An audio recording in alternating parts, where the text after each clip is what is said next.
Hey guys, Sarah here from Yarn Lab Canada, and it's Monday, July 13th, and day 10, I think, day 10 of the Tour de Fleece, and it's actually supposed to be a rest day.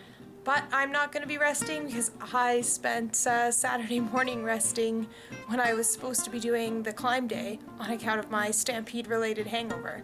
So instead, I am ready to start a new spinning project, the 5th spinning project of my Tour de Fleece this year. So this project is inspired by this little piece here of dyed BFL. And I actually have another little bit of it right here. So this BFL, which has some purples, some blues, some greens, and a little bit of white in it, came to me via my instructor at Olds Fiber Week for our beginner spinning course.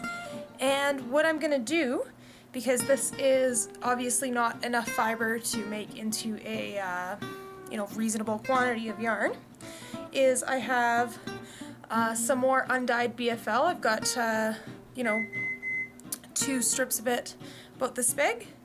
I've got a big handful of undyed, this is Dorset roving, and I'm going to dye both of these based on the colors inspired in this commercially dyed bit of BFL top.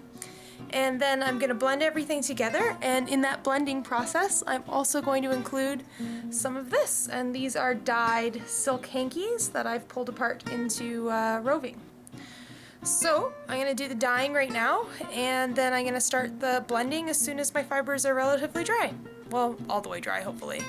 I'll show you, it's my microwave that's been beeping because I've got a little bit of fiber already dyeing in there, so I will show you that fiber now. So when I'm dyeing small quantities of fiber, I like to do it in the microwave. The same principles apply as dyeing on the stovetop or dyeing in the oven, in that you need the fiber to be hot. You need an acid reactive dye, and food coloring is an acid reactive dye. Because we're looking at acid reactive dyes and protein fibers, we need some acid, and I put some vinegar in there. So it's just the Dorset fiber in that jar with the food coloring and the vinegar, and just based on the touch of that jar, it is certainly hot. So I'm gonna grab a glove and pull it out of the microwave. So, right, here's a little bit of some BFL that I dyed just like that in a jar in the microwave. One of the great things you can see about BFL is because it's a long wool, even though when these fibers were dry, because it was combed top, everything looked nice and straight from being processed. But once you get them wet, the memory for the curls and the waves in this long wool comes back, and you can kind of see the crimp or the curl still in this fiber. So this little bit is just dyed up with some greens and some yellow and a hint of blue. I find that blue using food coloring is the hardest to set and needs the longest time at a high heat to set into your fiber. So with the bit of Dorset I've got in a jar right now, I'm trying a little harder to get the blues to set deeper. So we'll see how that goes. Here we have the bits of fiber that I dyed. It's hard to get, like I said, the blues and greens don't want to set to a really dark color sometimes on the fiber when you're using food coloring. But I think those will be a nice complement to the silk and the BFL that I have that was already dyed. I did leave some of the BFL and some of the Dorset white to give some white shots throughout the yarn. And since these won't be dry until tomorrow, in the meantime I'm going to spin up this bump of undyed BFL. This one I'm going to, like I said, spin it up natural, and I'm going to dye the yarn after it's been spun. So let's get spinning. So I'm spinning the BFL right off the bump, right from the prepared combed top.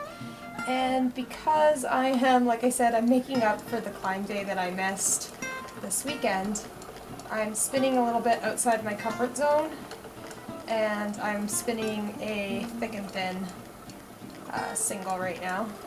So what I'm doing is I'm letting the twist come in, and then I'm pulling a large sort of lump of fiber off, and the twist will preferentially go into the thinner spots and skip over to some extent the thicker spot. So let's keep going. So you can see I've got this big lump here, and as I move my hand back, the twist will skip past it and leave a thick spot in my fiber, in my yarn.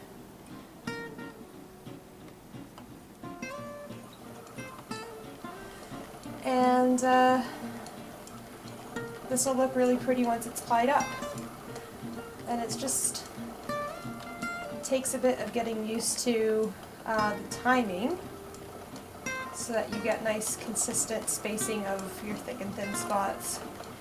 But I guess with an art yarn, you know, it's not 100% necessary that everything be so perfectly balanced and planned out.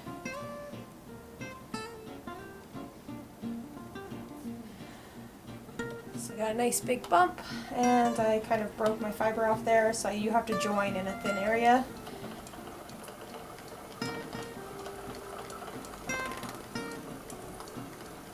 And the other thing with my wheel, and don't know if you can see what happened, the flyer that comes standard on the Ashford Kiwi is not really meant to handle really thick yarns or lumpy yarns, and so sometimes things get caught up a little bit. So I find that if I'm spinning anything sort of funky or bigger in diameter, I have to pay a little bit of attention to how things are feeding onto the bobbin.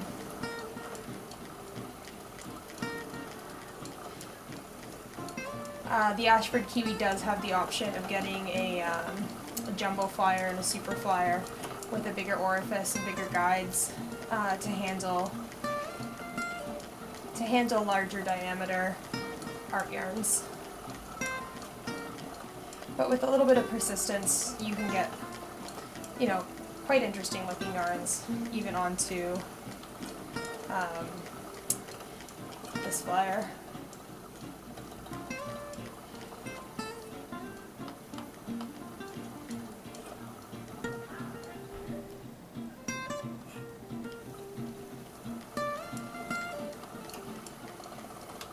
So the other thing is that typically when you see people spinning thick and thins or spinning art yarns, they do spin much slower than I have a tendency to spin.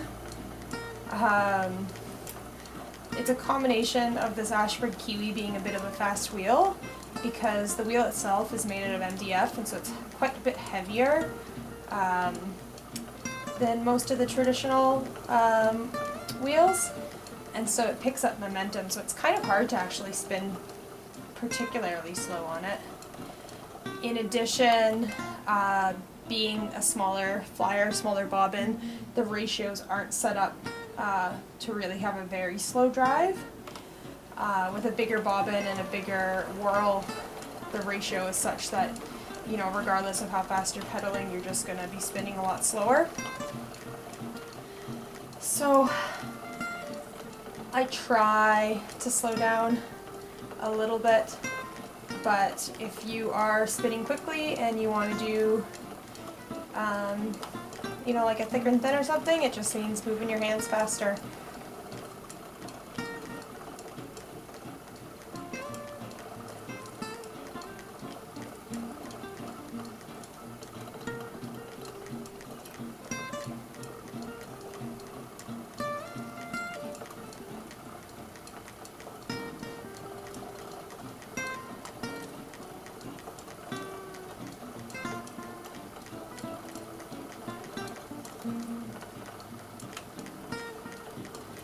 So I am going to end this video now. Tomorrow I'll show you probably this finished undyed thick and thin yarn here. I may or may not show you the dyeing process for it tomorrow, and I'll show you the dried fibers and how I'll be blending that sort of grab bag of fibers together on probably my hand cards. Might use the combs, but we haven't decided. I haven't decided yet. Anyways, in the meantime, happy spinning. I'm Sarah again from Yarn Lab Canada, and you can find all my information in the doobly-doo below.